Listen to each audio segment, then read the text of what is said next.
The multi-actor power perspective is a framework that helps to answer the question of who exercises power and what are the entities that we attribute power to. And this is very important because as soon as we start talking about power relations and power inequalities, it becomes crucial to be very specific about what are the entities that we're talking about and at which level. Because how we attribute power depends very much on how we define the actors that are exercising or undergoing power.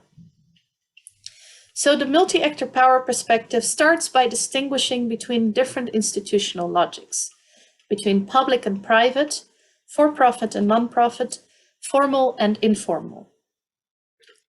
And when you divide society in those terms, you get a distinction between the state, the market, the community, the non-profit sector.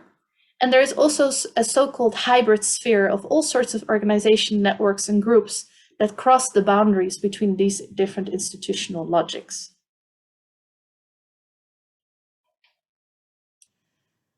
There is often a tendency to think about social innovation as something that has to come from the private sector, either from the community or from the market, which is very often the case.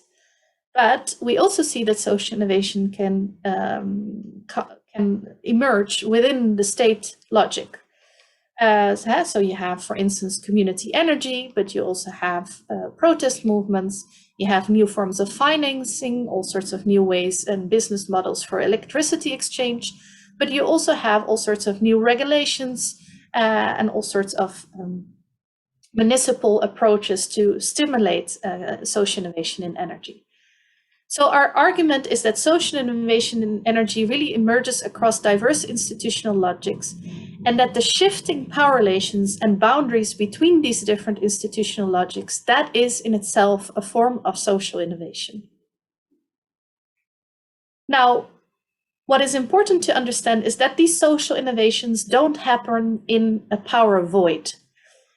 The image that I showed before, it might seem like all these different institutional logics are equally big and have an equal amount of power, but you could argue that in our West European societies, especially when we look at the energy sector, but also in many other sectors, there are power imbalances between these different institutional logics, where we see that a sector like energy is dominated by the welfare state logic, but above all, the market logic and the public-private partnerships between them. And that there is then also a tendency to that the community logic, the informal logic, has been put into a corner, figuratively speaking, and that there is much less power there.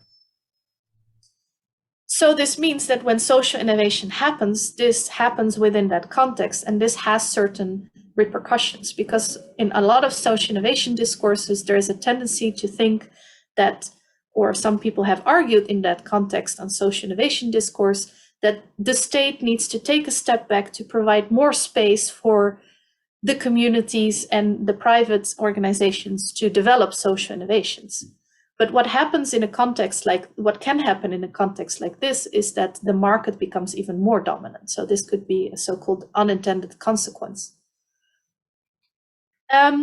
So often you see that in this kind of discussions, there is a tendency that people want to involve the consumer or the citizen in decisions about social innovation or energy.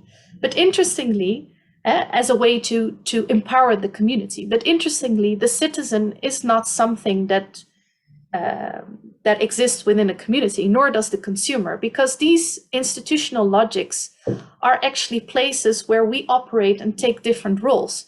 The citizens, for instance, is something that we are under the state logic.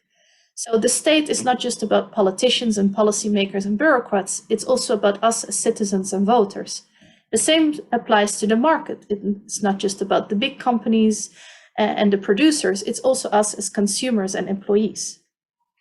And in the nonprofit sector, we're not just talking about the Greenpeace activists, but also us as volunteers and members. While in the community, we take very different role as residents, neighbors, family members, friends, and so on.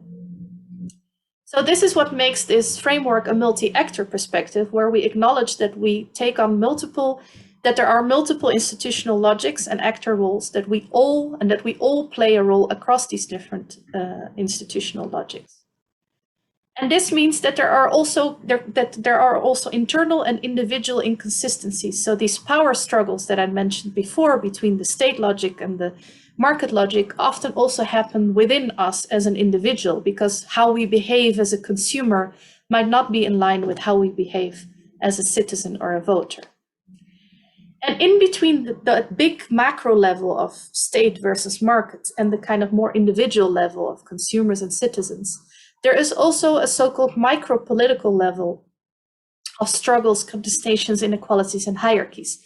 Because it's not just about the power relation between the state and the market, but also very much about zooming in and looking at the power dynamics between, for instance, national governments and local governments, or between elected officials and civil servants. In the market, it's also very much about the relation between large and small companies. And also in the community and the nonprofit sector, there are all sorts of power struggles between different genders, between poor and rich, between different ethnicities, and so on. And what we need to remember is that any kind of social innovation intervention or energy transition intervention has an impact, intended or unintended, on these kind of power relations. There is a tendency when we talk about sustainable energy to imagine a green future where when energy is ecologically sustainable. And there is then a tendency to imagine a future where there are no power relations anymore. But when you think from a power perspective, the argument is that there will always be power dynamics, and often there will be power inequalities. And the question is how to be prepared for that, and how to think about that, and how to deal with that. So when we imagine renewable energy, it's very easy to imagine that it helps us redistribute power to the people away from big companies or centralized governments. But when we look at a happy picture of, for instance, community energy, of people coming together to produce their own energy, it's equally important to ask who is not on this picture, who is being excluded, and why. But then the purpose of a power analysis or thinking about power is not about becoming cynical about the community energy movement or any other social innovation in energy, but rather about actively looking for social innovation initiatives that really try to think about the unequal power relations. Like, for instance, in Antwerp, where they're trying to really involve local schools in issues of energy, and also to develop to really relate ecological energy transition issues to issues of energy poverty and social justice within their city.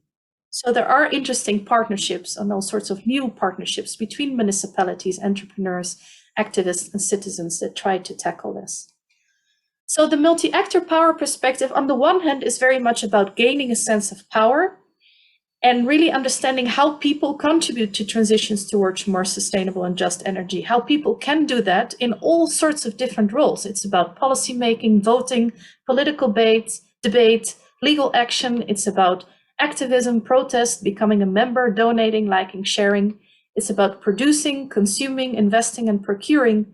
And it's also about living by example, about loving, housekeeping, parenting, talking with your kids about energy and energy use. So all these roles can contribute to social innovation and energy transitions. But the multi-actor power perspective is also very much about asking this question about power relations at the macro level, so really thinking about the relation between state, market, and community, but also at the more micro level, thinking about the power dynamics within these institutional logics and between different groups of actors, and also between our different roles and what may be the tensions there. So the seeing multiple perspectives and the multi-actor perspective has been translated to a specific exercise also for the Power Lab. There are multiple ways in which you can, of course, discuss it, but here I will highlight how we did it. We asked two main questions. The first one being, what different roles do you want to play in energy, and do you play? And second one concerned, how powerful or powerless do you feel in those roles? So with these questions, we gave people this sheet to work with. And again, as is mentioned in the guide, there is a range of different formats that you can take. You can use a triad where one person actually talks, another observes, and another actively listens. Or you can figure out your own way to host this conversation. Afterwards, we did a debrief where we asked people to share their main insights, something that surprised them and they did not had yet realized about these different roles and the possible paradoxes that these roles also have in their lives. So that's exercise number 2.